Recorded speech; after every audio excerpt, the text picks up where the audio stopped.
with you. And also with you. A reading from the Holy Gospel according to Luke.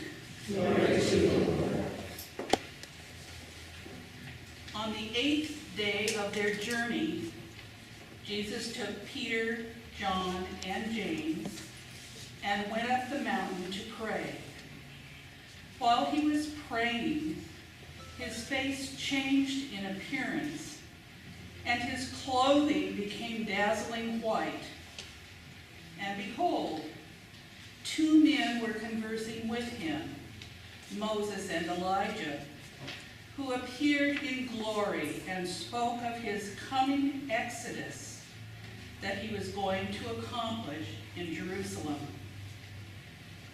Peter and his companions had been overcome by sleep, but becoming fully awake, they saw his glory and the two men standing with him. As they were about to depart from him, Peter said to Jesus, "Master, it is good that we are here. Let us make 3 tabernacles, one for you, one for Moses, and one for Elijah." But he did not know what he was saying. While Peter was still speaking, a cloud came and cast a shadow over them, and they became terrified when they entered the cloud.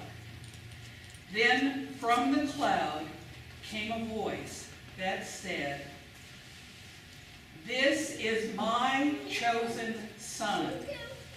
Listen to him." After the voice had spoken, Jesus was found alone. They fell silent and did not at that time tell anyone what they had seen. My brothers and sisters, this is the gospel of the Lord.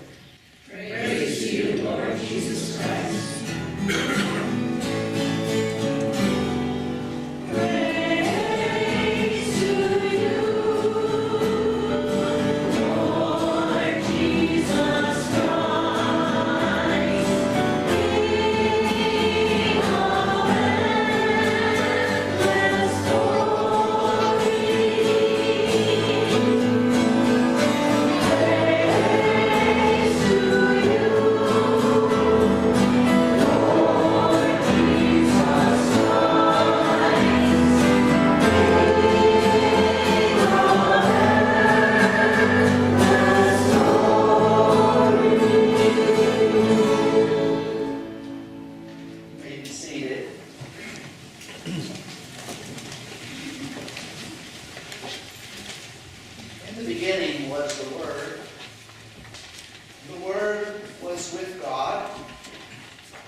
The same was in the beginning with God.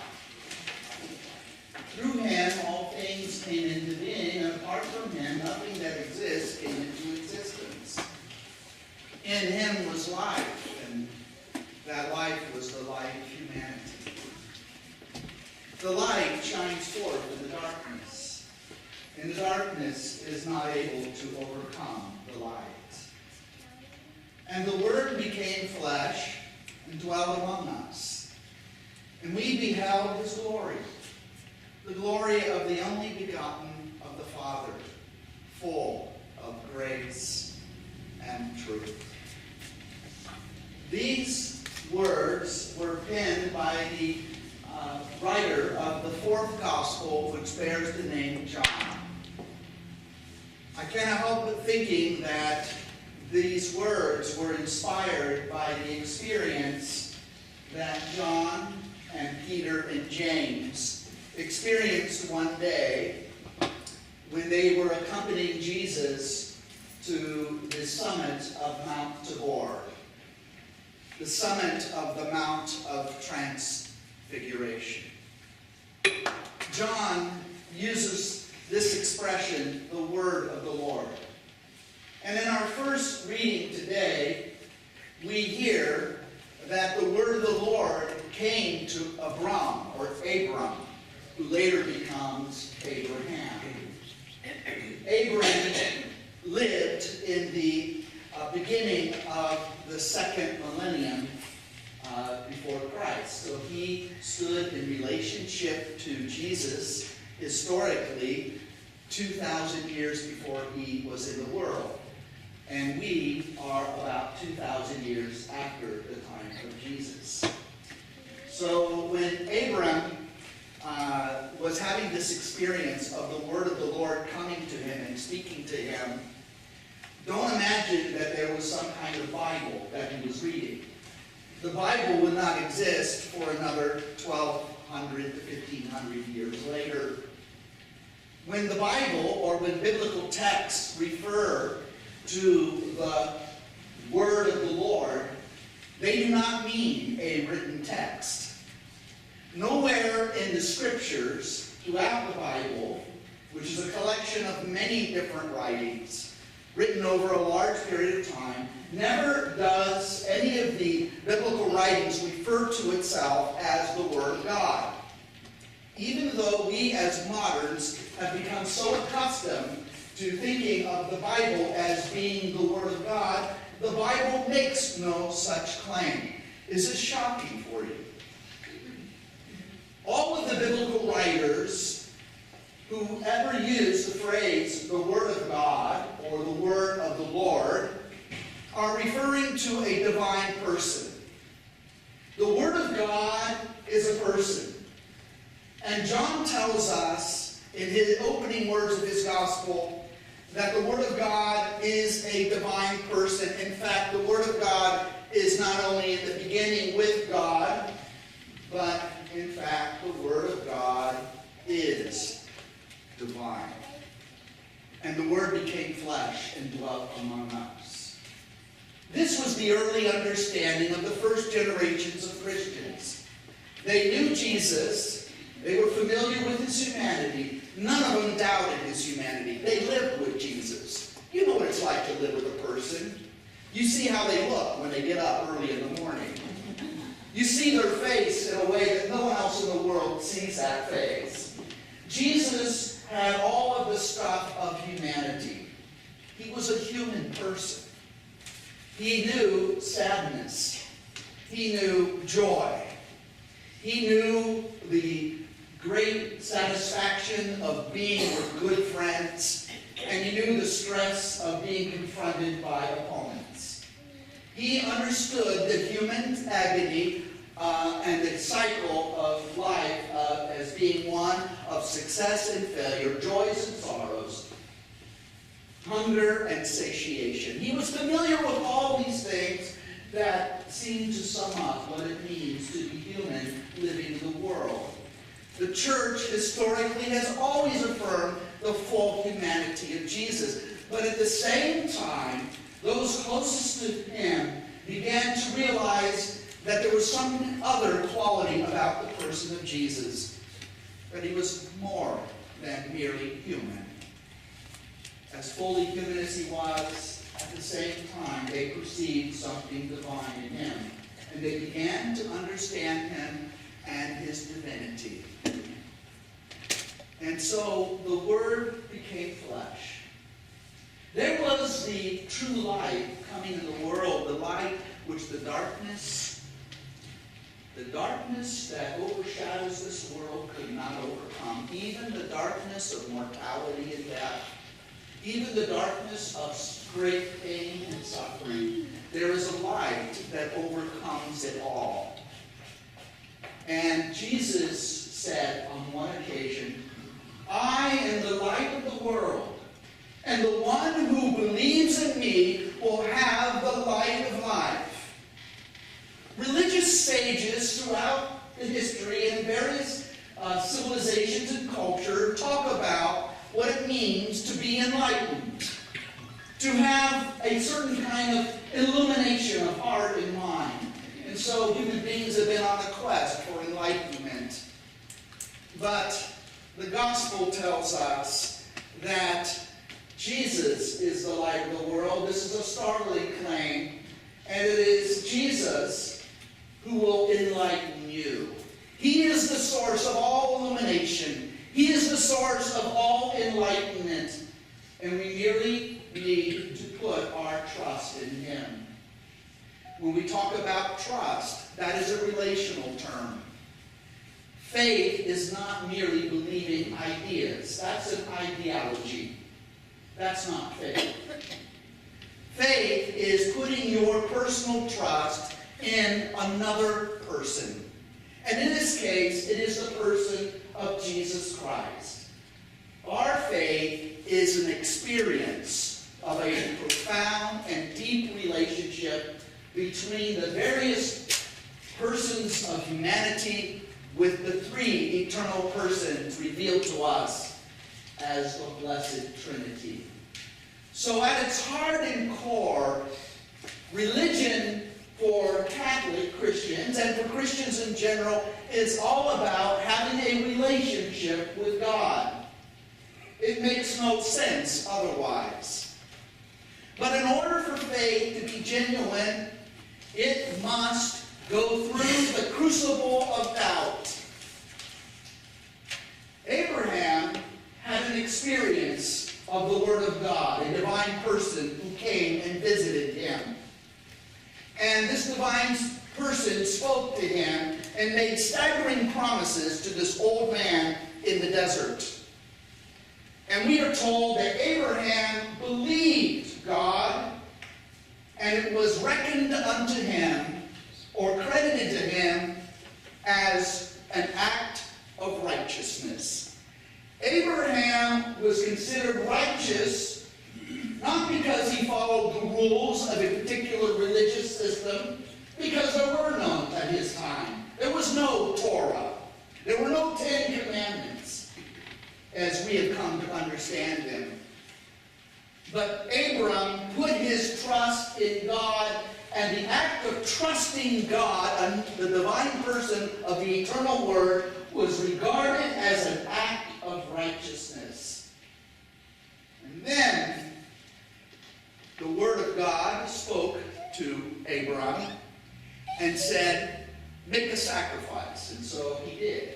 He brought forth various animals, and he slaughtered them, and he cut them in half and placed them on the altar. Now, we think of sacrifices in the modern time when we look back at our ancestors as being something rather primitive, and that somehow sacrifice is all about killing the victim. No, it isn't. That's incidental. A sacrifice is a sacred meal that you do in honor of the God you worship, and it's sharing a meal with that divine being, so to speak. So a sacrifice is a feast. It is a party. When you eat a meal, whether it be a fish, or fowl, or roast beef, or lamb, or pork, you don't think about the death of the animal. You're thinking about the good-tasting meat. The death was incidental. It was something that was necessary, but that's not the point. The point is sharing in a communal meal. And we as human beings know the value of sharing a meal together. It's as old as history, because when you share a meal with someone at table, it implies what? A relationship of trust between the persons gathered around that table. But as Abraham had prepared the sacrifice and laid them upon the altar, we are then told that birds of prey came, vultures, and Abraham chased them away. The vultures were not invited to the party. And then we are told that Abraham fell into a deep sleep. Really, literally, the text says he fell into a deep trance. In other words, he had an altered state of consciousness in which he became profoundly aware of that which is at the heart and soul of his life, the inner life, the secret chamber within the human soul. And he had a tremendous vision. And now the Word of God, appeared to him as a great pillar of fire, a great torch, and a pillar of dark smoke. And it passed over and through the sacrifices. And then God began to speak to Abraham again. This This is a very symbolic vision. Throughout the history of the ancient Hebrews and later the ancient Israelites, when anyone had a vision of God, God often was manifested to their eyes as a dark cloud of smoke or as a great pillar of fire. These were the only words that were available to them to describe such experiences. Think of the summit of Mount Sinai, Mount Horeb, where Moses ascended to receive the great law of God, and the mountain was covered with flame and dark smoke. The flame is the uncreated light of God, the light of the world. And the smoke that shrouded over the mountain was the great cloud of unknowing. There's a book written in the Middle Ages by that title, because ultimately, even if we see a manifestation of God, the reality of God, the reality that our word God points to, is something beyond all human understanding. Today we live in a world in which preachers have taken over the media and they'll tell you what God is like. And the reality is we have no idea. There is a great darkness in the mystery of the divine. And we are overwhelmed. And God ultimately is beyond all thought and all speech. God is ultimately a reality beyond all human conception. And so God condescends to us. God speaks to us in the depths of our heart, and in historic moments, He speaks to us through messengers. And in the person of Jesus, we have the incarnation of divinity, where the divine now becomes human. And we are able to see what God is like by looking at Jesus. For we are told that Jesus is the image, that is the icon of the invisible God. This now brings us to our gospel today. It is called the Holy Transfiguration. This is a familiar story for most of us.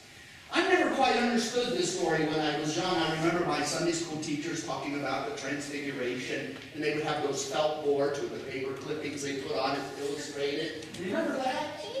Or I would hear it read in church, and I just thought, oh, what a strange story. I didn't care for it very much because it was so strange to my ears and to my thinking as a young person. I preferred the stories of Jesus healing the sick or giving sight to the blind. Now, those are stories I can relate to, and I like that image of Jesus as the compassionate healer. But the Transfiguration, what an odd story indeed. We will now, in a brief moment, try to unpack the meaning of this mysterious story. When I was a child in the 1960s, I was growing up in Fullerton, and every once in a while, our parents, my brother, sister, and I, our parents would take us to a place called Knott's Berry Farm. Ever heard of that place? In the 1960s, it wasn't much of an amusement park. There was the Ghost Town, which was a recreation of the Calico Ghost town out in the desert of California, up in the Mojave. And there was the big steam engine, and there was the gold mine train, and you could ride mules, and you could eat chicken at the chicken house. So that was kind of the extent of the experience. It didn't cost anything to get in. There was no wall around Knott's Berry Farm. And I don't know if you knew it or not, but there is a church in Knott's Berry Farm. In fact, years later, I would actually officiated some weddings there in the 80s. So I'm very familiar with that old wooden church. Were you married in that church? Oh my gosh. Jen and Irene were married in that church. Okay. So you know exactly what I'm talking about. There was another building not far from that church where there was a sign that says, "Come look at Jesus." Do you remember that? I don't know if it's there anymore. Because I can't imagine going to an amusement park to go in to see a picture of Jesus. How amusing can that be? But it was very amusing to us in the 1960s. Things were similar then.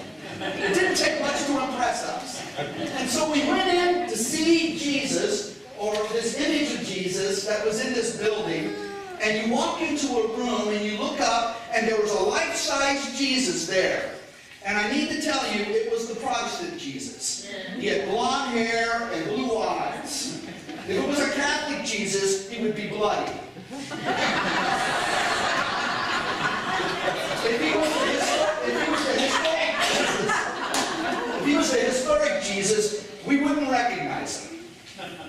So there was this image of this Anglo-Saxon Protestant Jesus there, and as you stood there looking at him, there would be some kind of narrator, and then the lights would dim, and the room would grow dark, and all of a sudden, Jesus, the image, was glowing in the dark. I mean, it was impressive. This is before CGI. He must have been painted with fluorescent paint. Is that how they did it? And he glowed there, and we would ooh and ah with this image of Jesus glowing in the dark. This image of Jesus that I saw as a young child at Knott's Berry Farm was the kind of image I had in my mind about the Transfiguration. So the disciples go on a mountain, and all of a sudden, Jesus glows in the dark. Do you remember the little statues that we would put on the dash of our cars? And at nighttime, some of them would glow in the dark. A strange story indeed. Until we begin to explore the depths of the details of this story. As far as Peter, James, and John were concerned, as they were climbing that mountain with Jesus, because Jesus wanted to go up to the mountain to pray, this was not something unusual. Jesus often liked to go to deserted places, to mountaintops, to pray, and he was inviting these 3 disciples to join him. Nothing unusual. After a long climb to the summit of Mount Tabor, as they were there, they were tired. Of course, the disciples, rather than praying, fell asleep, like many of us do in church. You know, I'm tired. Jesus is praying, that's fine. He's the Holy One. I'll just sit here and take a nap. But then something rather unusual happened that wasn't typical. And that is, all of a sudden, as they were looking at Jesus, he began to glow. And the light that was radiating from the person of Jesus was not any ordinary light. We are told in other gospel writers that his face shone brighter than the sun. Now the sunlight is pretty bright, especially over in the Middle East. Jesus began to radiate this uncreated light of God. It's as though the light of his divinity began to shine through the threads of his humanity. And the disciples were overcome. They were almost speechless, except Peter had to say something. And when he says something, it's usually wrong. He misses it altogether. But then, not only is Jesus shining brightly with the divine light of God, 2 other personages appear beside Jesus, and Jesus appears to be in conversation with them. And immediately the disciples recognized who they were. Now, I often wondered about that because there were no photographs in those days. How did they know that the two personages with Jesus was Elijah the prophet and Moses the lawgiver? We're not told. All we're told is that Moses and Elijah were speaking with Jesus about, and this only appears in Luke's gospel, which we heard today, about his impending exodus in Jerusalem. Jesus is on a journey to Jerusalem. His destiny is death, but his greater destiny is beyond death in the resurrection. This is what they were talking about, echoing the great Exodus story of the people of Israel being delivered from their slavery in Egypt, passing through the waters, and coming out safe on the other side. This becomes a picture of our human experience. Life is a journey. Lent is the journey of Christ, and we are traveling companions on this journey. Last week we journeyed into the desert of temptation with Christ, into the barrenness of our own hearts. And this week we companion with Jesus as he journeys to the mountaintop. And now there's this tremendous religious, spiritual experience that the disciples have. And as Peter saw this, he says, "Oh, this is nice." Can you imagine that? He's seeing something that I can't even begin to imagine. That would be mind-boggling right when I was. And Peter says, oh, this is quite nice.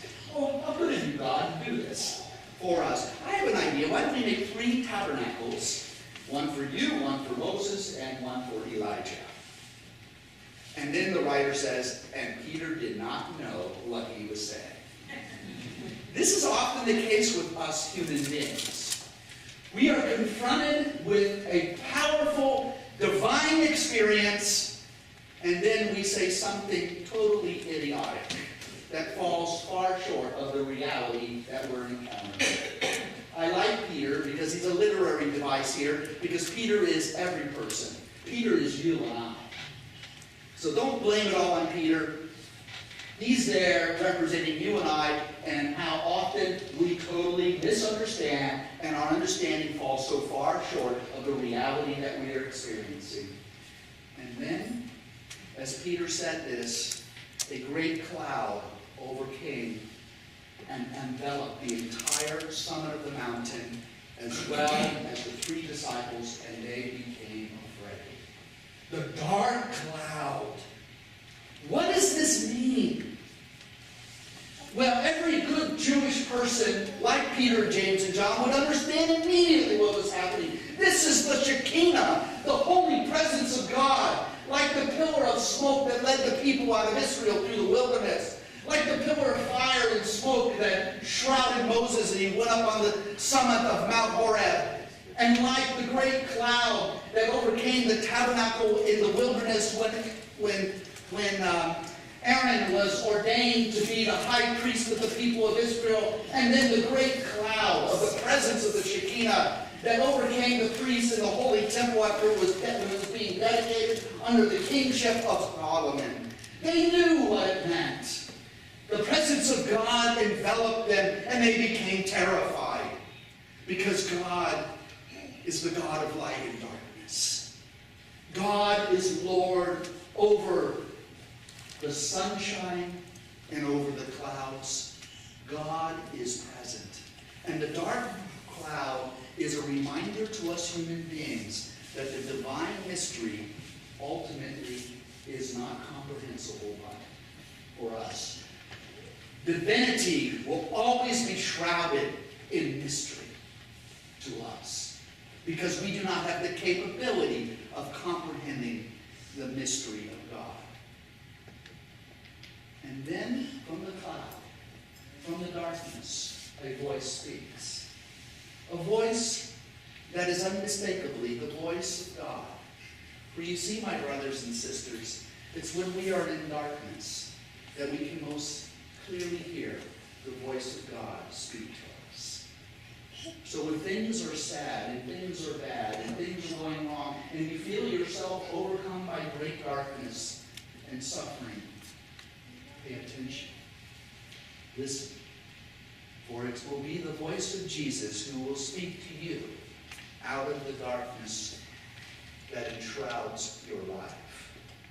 And then the voice of the Father says 2 things. This is my chosen one, my beloved Son. Listen to him. God commands humanity to listen to Jesus. That is the command of God upon every Christian, upon everyone who aspires to be a follower of Jesus. The command is, listen to him. And to those who were Jewish on that mountain, there in Galilee, there was Moses and Elijah. And it's as if God was implying, you have listened to Moses all of your life. He was the voice of the commandments of God, the law of God. You have listened to him. You have listened to the prophet, because Elijah was the symbol of the prophets. You have listened to both the Torah and to the prophets. But now it is my will that you listen to my Son. God is doing a new thing in the world. This is not unlike the story of Mary. You know Mary. Many of us have a very deep and profound devotion to Our Lady. And what is the command of Mary to her children, to you and I? Remember the story at the wedding of Cana of Galilee when Jesus first revealed his glory, when he transformed ordinary water into extraordinary wine? What did Mary say to the servants at that wedding feast?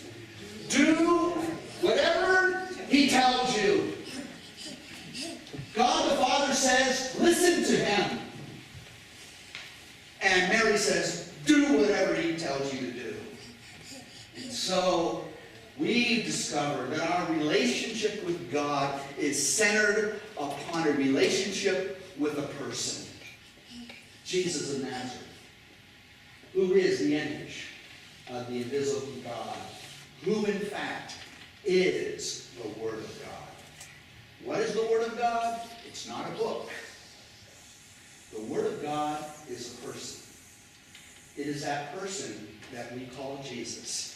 And we are invited in this journey of Lent to put our trust in him. And when we do, then our minds are enlightened and our hearts are illumined with the light and the torch of love, mercy, and grace. Let that be your Lenten experience as we continue together with Jesus on our journey to our destination. Let us now stand together as we profess our faith.